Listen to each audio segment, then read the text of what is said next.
Hello అండి, welcome to Chillapalli Weaverly road number 10 Banjara Hills అండి.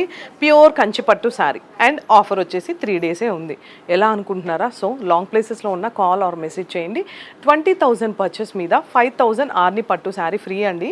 So sari చూసారు కదా ఎంత డిఫరెంట్గా అండ్ యూనిక్గా ఉందో. ఫ్లోరల్ అనేది కామన్ కదా, కానీ ఇక్కడ చిన్న చిన్న చెక్స్ వచ్చినాయి శారీ అంతా కూడా. అండ్ 2 సైడ్స్ బార్డర్ అండి. ఈ బార్డర్ వచ్చేసి మనకి 8 ఇంచెస్ బార్డర్ వచ్చింది. ఇక్కడ పైన వచ్చేసి 3 ఇంచెస్ బార్డర్ వచ్చేసింది. అండ్ గ్రాండ్ పళ్ళు అయితే సూపర్ ఉంది అండ్ మంచి కాంబినేషన్ అనమాట. ఇది వచ్చేసి మనకి సీ బ్లూకి పింక్ అండి. శారీ చూసారు కదా, ఫ్లోరల్ డిజైన్. బేబీ పింక్కి సిల్వర్ అంటే సూపర్ కాంబినేషన్. సెల్ఫ్ డిజైన్ చాలా చిన్నగా ఉంటుంది. అండ్ ఈ బార్డర్ వచ్చేసి మనకి 15 ఇంచెస్ బార్డర్ అండి. 12 ఇంచెస్ బార్డర్ వస్తుంది. చాలా డిఫరెంట్గా ఉంటుంది. అండ్ ఇది వచ్చేసి మనకి పళ్ళు అండి. అండ్ బ్లౌజ్ ఇలా ప్లెయిన్ వచ్చింది. సో ఈ ఆఫర్ ఇంకా మనకి 3 డేసే ఉంది. సో హరీ అప్ గైస్, 20,000కి 5,000 ఆర్ని పట్టు శారీ ఫ్రీ. Thank you.